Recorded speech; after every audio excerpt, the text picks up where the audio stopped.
अगर आप किसी ऐसे घर में जहां सारे लोग मछली खा रहे हैं, हर तकलीफ में बोरोलिन लगा रहे हैं और सौरव गांगुली की बैटिंग का रिपीट टेलीकास्ट चला रहे हैं, समझ लेना आप किसी बंगाली के घर में हो। नमस्कार, मैं Vivek Bindra, founder and CEO बड़ा बिजनेस.com। मैं वेजिटेरियन हूं। बंगाल में गया, मैंने बोला कुछ वेजिटेरियन दे दो बिना अंडे के। बोला मछली खा लो। उनके लिए मछली वेजिटेरियन है। जौलेर फल, जल में उगने वाला फल है जी। ये फिश मार्केट शायद मुद्दा वहीं से आया था, जब इतने सारे लोग इतनी सारी मिलके बातें करते हैं। वैसे मारवाड़ी कहता है अगर आप पे कोई नींबू फेंके तो नींबू पानी का धंधा शुरू कर दो, और बंगाली कहता है अगर आप पे कोई नींबू फेंके तो दाल भात में निचोड़ के उसे खाना शुरू कर दो। सारी दुनिया कहती है तू पढ़ता क्यों नहीं है, अगले हफ्ते तेरे एग्जाम है। बंगाली माँ कहती है तू पढ़ता क्यों नहीं है, अगले साल तेरे एग्जाम है। माई लाइफ माई रूल्स सारी दुनिया बोलती है। बंगाली कहता है माई लाइफ, लेकिन मां जो बोलबे ताई होबे। थोड़ा ये मामास बॉय होते हैं, और मैं भी थोड़ा बांग्ला सीख रहा हूं। बांग्ला एक मिष्टी लैंग्वेज है। मैं बीच में गया था वेस्ट बंगाल, वहां एक रिक्शा वाला मिला। मैंने कहा थाको थाको, ओखाने जाबे। तो मैंने पूछा कतो टका, कितना पैसा? वो बोला 20 टका। 20 मतलब 20 रुपया। मैं बोला नो 15 टका। वो बोला नो 20 टका। मैं थोड़ा थोड़ा बांग्ला बोल के सीख रहा हूं, अच्छा लगा। मैंने बोला तुम्ही अमार बंधु। जैसे ही उसने देखा बेचारा नॉर्थ इंडियन बंगाली बोल रहा है, बोला ओके बोशुन, बैठ जाओ। मतलब आमी बांग्ला बुझते पारो, मुझे बांग्ला समझ में आती है अल्पो।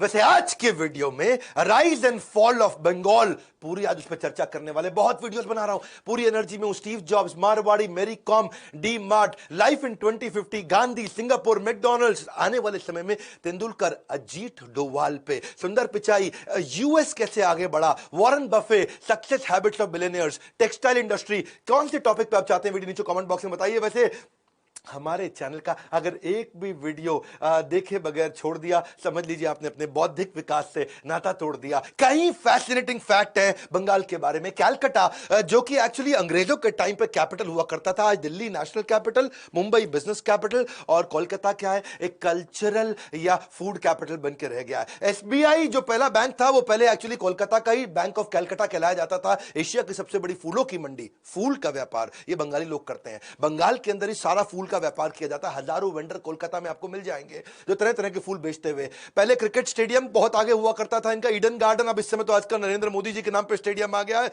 पब्लिक लाइब्रेरी हमारे देश की सबसे बड़ी कोलकाता में है। वैसे आप कभी बाजार में निकल जाना, वहां पे बाजार में निकलोगे तो सब्जियों के ठेले जितने मिलेंगे, लगभग किताबों के ठेले उतने मिल जाएंगे। बंगालियों को किताब पढ़ना पसंद है। बंगाल बड़ा फेवरेबल रहा है फर्टाइल सॉइल, पानी के मामले में, फेवरेबल क्लाइमेट है खेती के मामले में। और पहला ऑपरेटिंग पोर्ट भी बंगाल में ही था, जो ईस्ट इंडिया कंपनी ने सन 1870 में बनाया था। बड़ी स्ट्रैटेजिक लोकेशन थी कि भाई धंधा करना हो तो बंगाल में जाओ, सबसे बढ़िया पोर्ट बना दिया। सबके लिए बंगाल एक कैश काउ था। हावड़ा ब्रिज या हावड़ा रेलवे स्टेशन, बिजनेस, और सबसे बड़ा, हर औरत वहां पे बिंदी बहुत लगाती है। बिंदी का बड़ा सिस्टम है वहां पे। जींस पहनो तो भी मोटी बिंदी, साड़ी पहनो तो भी मोटी बिंदी। दुर्गा पूजा इतना मनाते हैं कि दुर्गा पूजा के टाइम हफ्ता 10 दिन सब कुछ बंद, कोई ट्रेनिंग, कोई सेमिनार होबे ना, सब बंद है। दुर्गा पूजा होबे। वैसे काफी लोग श्री कृष्ण चैतन्य महाप्रभु को मानते हैं। श्री कृष्ण चैतन्य स्वयं राधा कृष्ण ना ही अन्य। वहां पे सिंगिंग, डांसिंग, पेंटिंग वगैरह में अपने आप को म्यूजिकल इंस्ट्रूमेंट में सारे बंगाली बिजी रखते हैं, दिन भर वही करते हैं इस समय। लिटरेचर, पोएट्री, डांस, म्यूजिक, की 4 चीजें बच्चे को एक लेनी पड़ेगी। मेरी बात सुनो, 4 में से बच्चे को एक लेनी पड़ेगी, लिटरेचर, पोएट्री, डांस या music. Extra curricular, extra course के नहीं लेते हैं ये लोग। बंगाली तो वैसे कहते हैं कि बंगालियों का जन्म या तो गाने के लिए या लिखने के लिए हुआ है। दुनिया के सारे गंदे काम बाकी लोग करेंगे, इनके लिए गाने और लिखने के अलावा सारे काम गंदे काम होते हैं। ये कहते हैं कि बाकी गंदे काम बाकी दुनिया करेगी। वैसे सबसे ज्यादा नोबेल लॉरिएट भी बंगाल में ही है। रविंद्रनाथ टैगोर, अमर्त्य सेन, अभिजीत बैनर्जी, सबको नोबेल प्राइज मिला। ऑस्कर अवार्ड सत्यजीत रे को बंगाल से ही मिला। भारत रत्न विधान चंद्र रॉय, सत्यजीत रे, अरुणा आसफ अली, अमर्त्य सेन, पंडित रविशंकर। स्पीड से बोलता हूं, मेरे कंटेंट में लगे रहना। स्पिरिचुअल लोग भी बहुत आए, स्वामी विवेकानंद, रामकृष्ण परमहंस, चैतन्य महाप्रभु, एसी भक्तिवेदांत स्वामी शिला प्रभुपाद, जिन्होंने इस्कॉन की स्थापना करी। चैतन्य महाप्रभु ने गौड़िया वैष्णविज्म दिया है, इसको गौड़ देश भी बोला करते थे। गौड़िया बहुत बड़ा हिस्सा है नमोद्वीप, वहां पे चैतन्य महाप्रभु ने वहां पे एक्सटेसी ऑफ चैंटिंग हरे कृष्ण महामंत्र दिया। हरे कृष्ण महामंत्र गाते हुए आनंद में जीना। हरे कृष्णा, ये हरे को भी हरे बोलते हैं। सारे म्यूजिशियन भी बहुत आए वहां पे भैया, R D Burman, S D Burman, Kumar Sanu, Shaan, Shreya Ghoshal, Arijit Singh, पप्पी लहरी। लेकिन सब आए, एंटरप्रेन्योर नहीं आए। लगभग एंटरप्रेन्योर ना के बराबर है। बड़े लेजी लोग होते हैं बंगाली। उनके साथ कंपीट करना बड़ा आसान है क्योंकि वो ज्यादा कुछ करेंगे ही नहीं। सारे दिन में दुकानें बंद देखोगे आप, कोई दुकान दिन में चलती नहीं है। वो सेटिस्फाइड है, जितना पैसा कमा लिया बहुत है, बिजनेस आवर्स में जो कमा लिया बहुत है, उसके आगे कोई काम नहीं करेंगे। थोड़े आर्ग्यूमेंटेटिव होते हैं, टॉकेटिव, लाउड माउथेड होते हैं, डॉगमैटिक होते हैं। उनको कोई चुटकुला पसंद नहीं है, हंसते हंसाते, ज्यादा हंसते खेलते नहीं, नॉर्थ इंडियन जैसे हर बात पर चुटकुला करते हैं। आप कभी बंगाली स्टैंड अप कॉमेडियन कम ही मिलेंगे, इंटेलेक्चुअली थोड़े एरोगेंट होते हैं। बंगाली लड़कियां वैसे बड़ी वोकल होती हैं सोशल चैलेंजेस के मामले में। ये लोग जब डिस्कशंस करते हैं, डिसएग्रीमेंट भी अलाउ करते हैं, भैया कोई दिक्कत नहीं है। डिबेट इनको बहुत पसंद है, सालों साल से बंगाल में बहुत डिबेट हुआ करती थी। पर फिर मैंने बताया ये यही सब करते हैं, बातें करना इनको पसंद है, काम धंधे में ज्यादा फोकस इनका नहीं है। आइडियल बातें करा लो, बैठ के खूब बातें करा लो, अपने ऑफिस में लेट आएंगे, जल्दी चले जाएंगे, दोपहर को बंद कर देंगे। कहते हैं कि अगर 10 बंगाली इकट्ठे बैठे हो तो उस पर 11 ओपिनियन निकल करके आ जाएंगे। कहते हैं अगर 2 बंगाली इकट्ठे हो तो मतलब एक पॉलिटिकल पार्टी, नई पॉलिटिकल पार्टी, और 3 बंगाली इकट्ठे हो तो 2 पॉलिटिकल पार्टी है। बंगाली का चक्कर क्या है, वो इंडिविजुअल कंट्रीब्यूटर अच्छा है, इंडिविजुअली अच्छा कर लेगा, आर्टिस्टिक होगा, पॉलिटिकली इंक्लाइंड होगा। वो क्या कहते हैं, जैसे गोपाल कृष्ण गोखले भी कहा करते थे कि जो बंगाल आज सोचता है वो भारत कल सोचेगा। ये रिस्क नहीं लेते हैं जिंदगी के अंदर, कम कम्युनिटी में रहते हैं। बंगाली बंगाली के साथ ही बंधु, तुम ही अमर बंधु, तो बंगाली बंगाली के साथ ही दोस्ती करता, दूसरों पर ट्रस्ट करता ही नहीं, दूसरों के साथ रहता नहीं, क्लोज कम्युनिटी में रहते हैं। जैसे आप जानते हैं एक वेस्ट बंगाल दिल्ली के अंदर भी है, सीआर पार्क। ये थोड़े इसीलिए रेसिस्ट भी कभी कभी माने जाते हैं, इनके ऊपर थोड़ा सा ये आरोप लगता है कि भाई एम्बिशियस नहीं है। एवरेज इंडियन थोड़ा एम्बिशियस होता है, भाई कुछ बड़ा करेंगे। हाँ, जैसे गुजराती क्या बोलता है, जीवन में कहीं मोटू करवो, इनको कुछ नहीं मोटू है। इनका क्या है, जीवन में घुमा अच्छे, घुमा अच्छे मतलब दाल भात खाबे, घुमा अच्छे मतलब घूमने नहीं जाते, घुमा अच्छे मतलब सोने चले जाते हैं। ये बांग्ला वर्ड है घुमा अच्छे। हाँ, तो बंगाली का फैक्ट क्या है भैया, ये बंगाल के बाहर बंगाली फिर भी सफल है, बंगाल के अंदर क्या है, वैसे दुनिया में कितने बंगाली मालूम, लगभग 30 करोड़ हैं। 10 करोड़ वेस्ट बंगाल में है, 16 करोड़ बांग्लादेश में है, और बाकी थोड़ा आसाम, बिहार, त्रिपुरा, उड़ीसा में और मेघालय में भी हैं, और दुनिया के कुछ देशों में हैं। ये अपनी पुरानी जिंदगी की खूब बात करते हैं, क्योंकि पहले बंगाली बहुत सफल हुआ करते थे ना, अतीत की सुखद बातें करना इनको अच्छा लगता है। The favourite time pass is their pass time, जो पहले हुआ करता था बंगालियों के विषय में, थोड़ा बड़ा नॉस्टैल्जिक रहते हैं, उसको लेकर थोड़ा एक्साइटेड रहते हैं। और लेकिन नोबल लॉरियट्स की अपनी बात करते हैं, पर सच्चाई क्या है, आज Gujarat is one of the most wealthiest state, पर Bengal is most densely populated state. ऐसा समझो कि गुजरात की जो per capita income, individual Gujarati की इनकम, आज एक गुजराती की एवरेज इनकम 2,52,000 रुपया साल की, पर बंगाल की उसकी आधी भी नहीं है, 1,15,000 रुपया। 2,52,000, 1,15,000। आज आपको पता है कि national crime records bureau NCRB कहता है कि पूरे देश के अंदर सबसे ज्यादा औरतों को अगर बेचा जाता है, बच्चों को बेचा जाता है, ह्यूमन ट्रैफिकिंग एंड अब्यूज, तो उसके अंदर बंगाल नंबर 1 पे है। इस समय इतना बुरा हाल है बंगाल के अंदर, 3/4 यानी कि 75% पॉपुलेशन तो केवल गांव के अंदर रहती है। बुरा हाल है, इतनी गरीबी है कि आज पूरे देश में 4 लाख भिखारी है, उनमें से लगभग 1 लाख खाली बंगाल के अंदर है। सुन लो भैया, 4 लाख भिखारी पूरे देश में, उसमें से 1 लाख खाली बंगाल के अंदर। इतना भिखारी है। Union ministry of social justice बोल रहा है, ये मैं नहीं बोल रहा हूं। गरीबी इतनी ज्यादा इसलिए क्योंकि अर्बनाइजेशन नहीं हो रहा, शहरीकरण नहीं हो रहा है, इंफ्रास्ट्रक्चर कमजोर है, वहां एंटरप्रेन्योर नहीं पैदा हुए ना, बेसिकली वहां पे बिजनेस नहीं कोई करता है, वहां बिजनेस जो हुए बंद हो गए, इलिटरेसी बहुत है वहां पे, आइडियल है, लोग खाली बैठे हैं। कि होबे ना कुछ होबे ना, किचु होबे ना। वहां एक्सप्लॉइटेशन हुआ पैसे वाले लोगों का, पुअर इंफ्रास्ट्रक्चर, यानी कि जब रोड नहीं चलेगी, रेल नहीं होगी, एयर नहीं होगा, जब एजुकेशन इंस्टीट्यूशन नहीं होंगे, हॉस्पिटल्स, फ्लाईओवर्स नहीं होंगे, जब कोई स्पेशल इकोनॉमिक जोन या होटल्स नहीं होंगे। वैसे तो पहला अंडरग्राउंड मेट्रो अंग्रेजों के टाइम पे कोलकाता में बनाया, लेकिन आज किधर रह गया, खत्म हो गया। पहला इलेक्ट्रिक ट्राम सिस्टम वहां 1902 का बना था, आज उसको शट डाउन कर दे क्योंकि ट्रैफिक कंजेशन होता है। National institute of rural development वो कहता है कि 9 डिस्ट्रिक्ट तो बंगाल के ऐसे हैं जो हाई पावर्टी रीजन में आते हैं और बाकी सारे मीडियम पावर्टी रीजन में आते हैं। वेस्ट बंगाल को सबसे गरीब राज्यों में उसका नाम दे दिया। क्यों दे दिया, ये आज एम्बैरेसमेंट है, शर्म की बात है लेफ्ट सरकार के लिए, उनके लिए। देखो ना, दार्जिलिंग, जलपाईगुड़ी, कूच बिहार, नॉर्थ साउथ दिनाजपुर, मालदा, मुर्शिदाबाद या नदिया, नवद्वीप जिसको बोलते हैं, बीरभूम, और ये सब में तो 40 से 60% लोग बिलो पावर्टी लाइन रह रहे हैं। पावर्टी क्यों होती है, जब किसी शहर में किसी गांव के साथ ट्रांसपोर्टेशन ही ना हो तो शहर के साथ वहां बिजनेस होगा नहीं, तो वहां गरीबी और बढ़ जाती है क्योंकि ट्रांसपोर्टेशन की वहां दिक्कत है। पावर्टी कब खत्म होती है, जब आप इकोनॉमिक प्रोडक्शन के जोन के नजदीक आ जाते हैं, जहां व्यापार बिजनेस हो रहा हो, जब उसके नजदीक रहते हैं तो वहां पे तनख्वाहें मिलती हैं, नौकरियां मिलती हैं। लेकिन हुआ क्या, वेस्ट बंगाल बन गया। ये दो प्रोफेसर थे अपने, मैत्रिश घटक थे और दूसरे का नाम था मेरे ख्याल है संचारी रॉय। ये दोनों ने गुजरात की इकोनॉमी के साथ एक कंपैरिजन भी निकाला कि 16 बेस्ट परफॉर्मिंग जो स्टेट हुआ करते थे इंडिया के, और उसमें किस किस का नाम लिया इन्होंने। इन्होंने देखा पहले तो देखो कि ग्रोथ रेट जहां ज्यादा हो, पर कैपिटा इनकम हो, इसके अलावा इनइक्वालिटी चेक करो, ह्यूमन डेवलपमेंट इंडेक्स चेक करो, बिलो पॉवर्टी लाइन चेक करो, तो उसमें हरियाणा का नाम अच्छा आया, कर्नाटका का अच्छा आया, महाराष्ट्र का अच्छा आया, पंजाब का अच्छा आया, तमिलनाडु का अच्छा आया, वेस्ट बंगाल का किसी भी चीज में कहीं पे भी कोई नाम ही नहीं आया। मुद्दे की बात यह, ह्यूमन डेवलपमेंट इंडेक्स में बंगाल आज 28 राज्यों में 28वें नंबर पे है, और बाकी वैसे उससे भी थोड़ा पीछे कौन सा रह गया, बिहार। इनमें ह्यूमन डेवलपमेंट इंडेक्स में है ही नहीं। ह्यूमन डेवलपमेंट इंडेक्स क्या होता है बेसिकली, उसमें तीन बातें होती हैं। एक क्या होता है, उसके अंदर आपका एजुकेशन होता है, दूसरा हेल्थ होता है, और तीसरा पर कैपिटा इनकम। इन तीनों के मामले में इस समय बंगाल सबसे पिछड़े हुए राज्यों में है। फिस्कल डेफिसिट क्या है, डॉलर का आना ही और डॉलर का जाना। बंगाल के अंदर डॉलर आता ही नहीं है क्योंकि वहां कोई एक्सपोर्टर ही नहीं बैठे हैं। जब एक्सपोर्ट करोगे तो डॉलर आएगा, डॉलर आएगा तो राज्य मजबूत बनेगा। फिस्कल डेफिसिट में बंगाल सबसे पीछे है। बंगाल आज इसकी बात नहीं करता है। आज इकोनॉमिक डीके जो हुआ है, इंडस्ट्रीज बर्बाद हुई हैं, पॉलिटिकल वायलेंस हमेशा होता है, लैक ऑफ जॉब्स जो है, इसके बारे में बंगाल बात नहीं करता है। क्योंकि कोलकाता वैसे पहला ऐसा शहर था जहां पे आईटी हब की बात की गई थी, लेकिन उस समय के जो मुख्यमंत्री थे ज्योति बासु, उन्होंने क्या बोला, भैया अगर कंप्यूटर आ गया तो सबकी नौकरी चली जाएगी, सबकी नौकरी चली जाएगी। अरे भाई, कंप्यूटर आता है तो नई प्रकार की नौकरी आती है, नौकरी जाती नहीं। 1980 में सोचते थे कंप्यूटर आ जाएगा सब खत्म हो जाएगा, आज कंप्यूटर आ गया, नई प्रकार की नौकरी आ गई। लेकिन हुआ क्या, कोलकाता ने, वेस्ट बंगाल ने वो आईटी हब की अपॉर्चुनिटी को मिस किया, बैंगलोर ने पकड़ लिया, और आज असर देख लो। आज बंगाल से आज जब बैंगलोर में 100 नौकरियां आती हैं तो 100 में से 30 लोग कोलकाता से आते हैं उस जॉब को अप्लाई करने के लिए। अगर ज्योति बासु ने उस समय ले लिया रहता, बात बड़ी सिंपल है कि बंगाली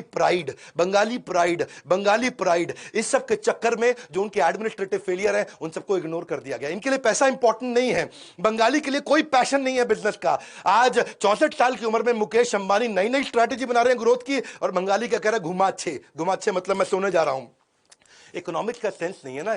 अब ये सब हुआ क्यों, इसके पूरे इतिहास को समझते हैं क्विकली। जब मेरे साथ बैठे हैं तो in depth case study high speed पे सुपर डेटा के साथ बहुत जल्दी मिलेगा। इतिहास क्या है, आप बंगाल जो है ना वो लीड किया करता था मैन्युफैक्चरिंग में, बिजनेसेस में, इंडिपेंडेंस से पहले। इंडिपेंडेंस जब हुआ उस समय में भी वो इंडस्ट्रियल पावर हाउस था पोस्ट इंडिपेंडेंस। 1940 में अगर पूरे देश में सबसे ज्यादा नौकरियां थी तो वो बंगाल में हुआ करती थी। लेकिन इंडिपेंडेंस के बाद 5 जूट मिल हर साल बंद होने लगी। 1960 तक भी काफी एम्प्लॉयमेंट थी, लेकिन जैसे जैसे सीपीएम लेफ्ट की सरकार आई, आप इंडस्ट्री खत्म होने लगी, लेबर अनरेस्ट बढ़ गया, लेबर के झगड़े बहुत ज्यादा बढ़ गए। 1965 से 1970 के बीच में सारी नौकरियां खत्म होने लगी क्योंकि सारे बिजनेसेस वहां लेबर के कारण परेशान। लेबर का क्या मुद्दा है वहां पे, भाई तुम और हम सब बराबर, लेबर ही सब कुछ है, लेबर ही सब कुछ है। और उस चक्कर में बिजनेसेस का ध्यान, बिजनेस पे किसी ने ध्यान ही नहीं दिया। और एक साल बीच में क्रॉप का फेलियर आ गया, सूखा वूखा पड़ गया, इन्फ्लेशन हो गया, तब हालत खराब हो गई। 56,000 फैक्ट्रियां इकट्ठे 1970 के बाद बंद हुई वहां पे। और वो होते ही आप ये समझिए इसके कारण क्या था, कारण बड़ा सिंपल है, सोशलिस्ट पॉलिसी थी, बिल्कुल हम सब बराबर हैं, स्ट्राइक्स थी, हम सब बराबर है तो स्ट्राइक कर दो, और इनफ्लेक्सिबल लेबर लॉ, लेबर के बारे में सब कुछ सोचना, बिजनेस के बारे में सोचना नहीं। तो पहले उसके बाद फूड राइट्स भी हुए, और फिर नक्सलवाद आता चला गया। लाइसेंसेस बंगाल को कम मिले, महाराष्ट्र को ज्यादा लाइसेंस मिले। 1977 में आदित्य बिरला की जो स्टोरी है उसने मेरे दिल को थोड़ा हिला दिया। द आदित्य बिरला की बात कर रहा हूं, द आदित्य बिरला, 1960-70s की बात कर रहा हूं। आदित्य बिरला के बारे क्यों बोलते थे, बिरला के बारे में क्या कहते थे वहां बंगाली लोग, कहते थे ये पैसे वाला है क्योंकि हम गरीब हैं, हम गरीब इसलिए हैं क्योंकि ये पैसे वाला है। उन्होंने आदित्य बिरला को एक्चुअली क्या किया, जनरल पोस्ट ऑफिस और आरबीआई के बीच में उनको सड़क पे उनकी गाड़ी को रोका, उनको गाड़ी से बाहर निकाला आदित्य बिरला को। दी आदित्य बिरला की बात कर रहा हूं। बाहर निकाल के उनके कपड़े फाड़े, उनकी कमीज फाड़ी, लोग हंसने लगे उनके ऊपर, उनकी पतलून भी फाड़ दी, पूरे कपड़े फाड़ के उनको कच्छे में, उनको अंडरगारमेंट्स में छोड़ दिया, और उनको बोला कि अब तुम इस समय इन 15 इंडिया एक्सचेंज प्लेस तक तुम पैदल चल के जाओगे। सारे बंगाली वहां जोर जोर से हंस रहे थे। और हुआ क्या, वो नंगे उस समय अंडरगारमेंट्स में आदित्य बिरला पैदल चलते गए, और पैदल चले, लोगों ने खूब मजाक उड़ाया। कुछ नहीं, वो घर पहुंचे, वहां से घर गए, अपने कपड़े पहने, गाड़ी लिया, फ्लाइट लिया, मुंबई चले गए। उस दिन के बाद कभी बंगाल वापस नहीं लौटे। वो उनका आखिरी दिन था बंगाल में। अपने सारा पैसा, अपने सारे ऑफिस वहां से मुंबई शिफ्ट कर दी है। मैं ये सारा हिस्ट्री बता रहा हूं, ये हुआ क्यों, बंगाल आज इस हालत पे क्यों पहुंचा। एक बहुत बड़ी इंजीनियरिंग कंपनी के वाइस चेयरमैन, वो भी उनकी कंपनी लिक्विडेट होने वाली थी, बर्बाद मतलब खत्म होने वाली थी, क्योंकि वर्कर्स काम नहीं कर रहे थे। तो वर्कर्स को समझा के लौटे तो उनकी गाड़ी में बम फोड़ दिया गया, वो भी वहां से उसके बाद निकले। ये सारी कहानियां देखने के बाद जो जेके ग्रुप है, जेके ग्रुप वहां से निकल आया। थापर इतने बड़े बिजनेसमैन हुआ करते थे, वो भी बंगाल छोड़ के निकल गए। अब तो जैसे झड़ी लग गई। उसके बाद तो फिर Dunlop, Philips, Brooke Bond, Hindustan Motors, Tata Motors, ये सब बंगाल छोड़ने लगे। क्योंकि बंगाल में हालत इतनी खराब थी। लक्ष्मीपत सिंघानिया ने कानपुर से आकर के कोलकाता में बिजनेस शुरू किया था, तो उनके यहां भी ऐसा हुआ। उनके मैनेजर को आके वर्कर्स ने जब पीटा, उनकी पावर सप्लाई बंद कर दी। उन्होंने बेसिकली एक एल्यूमिनियम कॉर्पोरेशन ऑफ इंडिया चालू किया था, उनकी वो कंपनी भी बिक गई। तो उनके पिता ने बोला कि बेटा हरिशंकर यहां से छोड़ो और दिल्ली जाओ, दिल्ली से फ्रेश चालू करो। ये बेसिकली हिस्ट्री है। 1990 आने लगा, अब तक पूरा सेंटीमेंट खत्म हो गया। अब क्या हुआ, सबसे लंबे समय से रहने वाले जो उनके सीएम थे ज्योति बासु, उनको समझ में आ गया कि बंगाल हाथ से निकलता जा रहा है, पूरा गरीबी में डूब चुका है बंगाल। अब तो भैया कुछ बिजनेस लाने पड़ेंगे, लिबरलाइजेशन का समय आ गया। वो दुनिया भर में ट्रैवल करने गए, आओ बंगाल में आओ बिजनेस करो, बंगाल में आओ बिजनेस करो। उनकी मानसिकता बदली, सीपीएम की मानसिकता बदली कि भैया बिजनेस तो लाने पड़ेंगे यहां पे। और जब वो गए और दुनिया में लोगों ने उनकी सुनी नहीं आए लोग बिजनेस के लिए वहां पे। एक्स फैक्ट्री आउटपुट के मामले में 91 में जब वो 6% थे, वो 2001 आते आते 3.9% रह गया। यानी कि इतना प्रयास करने के बावजूद और आधा हो गया। केवल 6% बिजनेसेस बंगालियों के थे, 94% बिजनेस बंगाल के बाहर के लोग आके बंगाल में कर रहे थे। छोटे छोटे जो बिजनेस हुआ करते थे। बंगाल जो एक समय में बिजनेस कैपिटल था, अब वो बीमारू राज्य बन चुका था। बहरहाल रतन टाटा सोचे कोई बात नहीं, 2006 में मैं आता हूं, मैं बंगाल के अंदर चालू करूंगा टाटा नैनो। उन्होंने अनाउंस कर दिया, 1 लाख रुपए में लटक किया गाड़ी, और उन्होंने सिंगूर के अंदर फैक्ट्री लगाने का प्लान किया। वर्ल्ड चीपेस्ट गाड़ी बनाऊंगा 1 लाख के अंदर। और उनका प्लान क्या था, 2008 तक इस गाड़ी को रोल आउट कर दूंगा। वेस्ट बंगाल एंटी इंडस्ट्री माना जाता था। उनको लगा भाई जिनसे मैंने यहां पे जमीन लिया है 1000 एकड़ के आसपास, ये कहीं बुरा ना मान जाए। तो उन्होंने उनको बोला मैं तुमको 1000 लोगों को यहां लोकल को यहां नौकरी भी दे दूंगा इस नैनो बनाने के लिए। लेकिन ममता बनर्जी आ गई वहां, उन्होंने बोला बहुत कम है, इतनी नौकरियां तो बहुत कम है, ये तुम्हारा खेत ले जाएगा रतन टाटा, होबे ना। और वहां पे आकर के उन्होंने धरना ले दिया। ऑपोजिशन थी, ऑपोजिशन इतना उन्होंने भयंकर मूवमेंट वहां चालू कर दिया, हंगर स्ट्राइक कर दी कि मैं खाबे ना, कुछ खाऊंगी नहीं, ऐसा करके उन्होंने बोलना शुरू कर दिया। सारे गरीबों को साथ में लिया, जोड़ा। लोगों को लगा ममता बनर्जी हमारी मसीहा है। हाँ ठीक है, मसीहा बनी उनके लिए। लेकिन रिजल्ट क्या हुआ, टाटा नैनो की फैक्ट्री वहां खत्म हो गई। टाटा नैनो पे ताला लग गया। और जैसे ताला लगा, रतन टाटा ने अनाउंस कर दिया कि ठीक है जी, सिंगूर के अंदर हम बिजनेस कर नहीं सकते क्योंकि इतना लंबा धरना प्रदर्शन हमारे खिलाफ चल रहा है। हम तो आके आप सबको नौकरियां देने वाले थे, ना बिजनेस करने वाले थे। जैसे ही ऐसा हुआ, हरियाणा ने बोला रतन टाटा जी को आप हमारे यहाँ आ जाओ, महाराष्ट्र ने बोला हमारे यहाँ आ जाओ। तभी उन्होंने जेब से मोबाइल निकाला, उनको एक एसएमएस आया, और एसएमएस पे लिखा था वेलकम टू गुजरात नरेंद्र मोदी। तो उन्होंने नरेंद्र मोदी जी को फोन किया, बोला आप मुझे गुजरात बुलाना चाहते हैं? बोले हाँ आप गुजरात आइए। बोला कितने दिन में जमीन मिल पाएगा मुझे, बहुत मुश्किल होगा। तो नरेंद्र मोदी ने उनको बोला जल्दी दे देंगे जमीन। तो उन्होंने बोला जल्दी, आप सब पॉलिटिशियंस की मुझे समझ नहीं आती। नरेंद्र मोदी ने उनको 3 दिन के अंदर 1100 एकड़ जमीन दिया।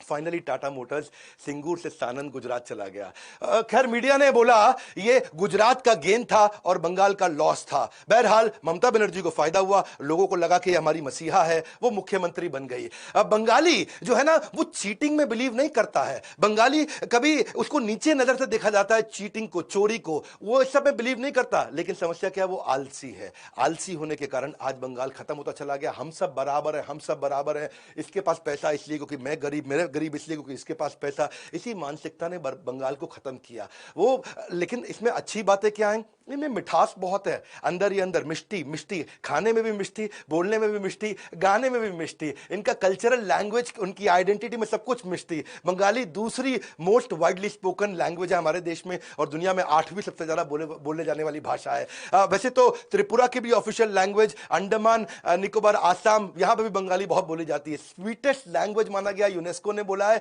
बंगाली में कोई जेंडर नहीं होता है, हाँ, कोई पुल्लिंग स्त्रीलिंग नहीं होता है। उल्लू ध्वनि बहुत करते हैं, जब भी कुछ अच्छा होता है ऑस्पिशियस ऐसा उल्लू ध्वनि करते हैं, ये वोकल साउंड निकालते हैं। वैसे एक बार एक बंगाली लड़की मुझे मिली और मेरे को देख के बोली हॉट। मैंने कहा हॉट बोल रही है मेरे को, बाद में समझ में आया कह रही है साइड हॉट, साइड हटने को बोल रही थी। क्योंकि इनके यहाँ क्या ए नहीं होता, हर चीज में ओ होता है। वैसे तो एक दोस्त ने दूसरे दोस्त से पूछा कि तूने डोंगल देखा है? उसने बोला कौन सा डोंगल, एयरटेल का के रिलायंस का? नोई नोई, आमिर खान का डोंगल। वो दंगल मूवी की बात कर रहा था। बंगाल में एक मतलब नहीं रहता है, कुछ वर्ड्स वहां पे अलग प्रोनाउंस किए जाते हैं। हमारे को एक बारी बुलाया भी था किसी ने कि भाई हमारे घर पे भोजन के लिए आइएगा, तो हम लोग भी तैयार होकर पहुंच गए, भोजन मिलेगा। तो वहां कुछ बंगाली लोग गा रहे थे, हाँ अच्छे से गा रहे थे। और बाद में जब 1-1.5 घंटा बैठे, कोई गाना खत्म हुआ, तो हमने कहा अब, बोला कुछ नहीं, कल फिर आइए 1 बजे भोजन पे। तो हमें बाद में समझ में आया वो भोजन नहीं था, भजन को भोजन बोलते हैं वो।